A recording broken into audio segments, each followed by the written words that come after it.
in today's tutorial, I'm going to show you guys how to download and install the Reddit app on your Android smartphone. So this should hopefully be a pretty straightforward process here, guys, on how to do it. And without further ado, let's go ahead and jump straight into it.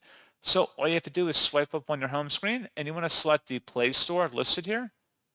Select the search button at the bottom, and then up at the top search bar, search for Reddit.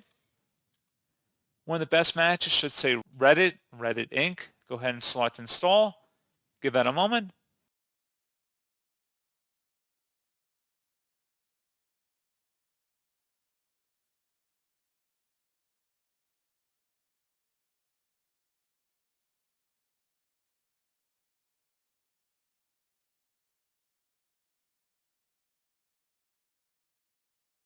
And you can see it says installed, and you can go ahead and open it up, sign in, and that's all you have to do.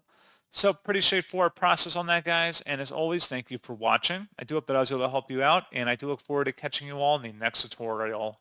Goodbye.